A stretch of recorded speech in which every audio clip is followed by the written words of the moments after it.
माझे आजोबा मालोजीराव नाईक निंबाळकर यांना फाशीचा अधिकार होता राजा म्हणून, परंतु कोणालाही फाशी दिली नाही।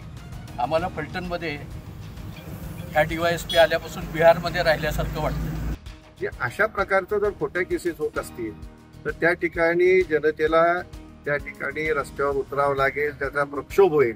फलटणमध्ये कुठलाही गुन्हा घडला, कोयत्याने जरी निरगुडीला जाताना लोकांना लुटलं तरी यांच्यासाठी या तालुक्यातली सत्ताधारी मंडळी फोन करतात। पाकिट मारलं तर ते पाकिट मारायच्या बरोबर पण यांचं कॉन्ट्रिब्युशन निघतं। फलटण शहरामध्ये घोलप नावाच्या एका मुलावर प्राणघातक हल्ला झाला आणि त्या संदर्भात तो मुलगा ज्यावेळेला तक्रार करायला इथं आला पोलीस स्टेशनला, त्यावेळेला DYSPनी त्यांच्या हॉलमध्ये, त्यांच्या कक्षात सिद्धार्थ आयवळे नाही, सचिन आयवळे नावाचा नगरसेवक भाजपचा, त्याला बसून घेऊन त्याच्याबरोबर सल्लामसलत करून जो फिर्याद द्यायला आला त्याच्यावर पण फिर्याद दाखल केली। 307च गुन्हा दाखल केला। वास्तविक पाहता ज्यांनी मारलं होतं त्याला काहीही लागलेलं नव्हतं। फलटणमध्ये JT पोळ नावाचा एक डॉक्टर आहे, त्याच्या दवाखान्यात अशा पद्धतीने मुलं टाकायची, खोटी सर्टिफिकेट्स पुढं आणायची आणि मुलांना खोट्या केसेसमध्ये गुंतवायचं, असं एक षडयंत्र फलटणमध्ये गेले कित्येक दिवस चालू आहे।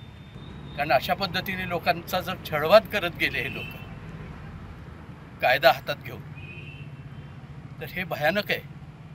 माझे आजोबा मालोजीराव नाईक निंबाळकर यांना फाशीचा अधिकार होता राजा म्हणून, परंतु कोणालाही फाशी दिली नाही।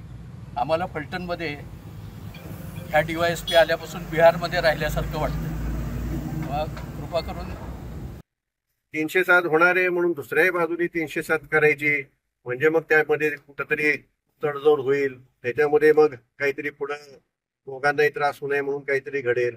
अशा प्रकारचा त्या ठिकाणी जर विषय येत असेल तर त्या ठिकाणी कायदा सुव्यवस्था ही योग्य प्रकारे फलटणमध्ये होऊ शकणार नाही आणि अकारण लोक कायदा सुव्यवस्था हातात घ्यायला सुरुवात करतात। आणि काही एकच प्रकरण नाही, आपल्याच मतदारसंघात कोरेगाव मधील आपल्या 2 त्या ठिकाणी असणारे एक उपसभापती, जिल्हा परिषद सदस्य यांच्यावर सुद्धा खोट्या केसेस त्या ठिकाणी झाल्या। जवळपास 25 दिवस ते त्या ठिकाणी आतमध्ये होते। अशा प्रकारचं जर खोट्या केसेस होत असतील तर त्या ठिकाणी जनतेला त्या ठिकाणी रस्त्यावर उतरावं लागेल, त्याचा प्रक्षोभ होईल।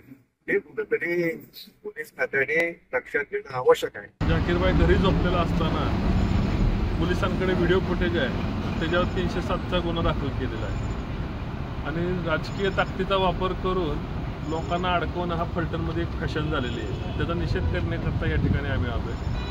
निश्चितपणे फलटणमध्ये कुठलाही गुन्हा घडला, कोयत्याने जरी निरगुडीला जाताना लोकांना लुटलं तरी यांच्यासाठी या तालुक्यातली सत्ताधारी मंडळी फोन करतात आणि पाकिट मारलं तर ते पाकिट मारायच्या बरोबर पण यांचं कॉन्ट्रिब्युशन निघतं। अशा पद्धतीच्या या गोष्टीचा निषेध आम्ही या ठिकाणी करण्यात आलेला आहे। जाकीर कुरेशी आणि कुरेशी कुटुंबावर झालेला अन्याय ह्या निश्चितपणे पोलीस अधिकाऱ्यांनी तपासलं पाहिजे की बाबा आज जाकीर कुरेशी त्याच्यामध्ये आहेत का नाही, आणि त्यांचं नाव, घरी झोपलेल्या माणसाचं नाव जर गुन्ह्यामध्ये 307 सारख्या घेतलं आणि आज तो माणूस लॉकअपमध्ये बंद आहे, अशा पद्धतीच्या राजकारणाचा आम्ही या ठिकाणी निषेध करतोय आणि अशा पद्धतीची आम्ही खपवून घेतलं जाणार नाही। जर यापुढे अशा पद्धतीचं राजकारण करण्याचा प्रयत्न केला तर तशाच तशी उत्तर आम्ही देणार।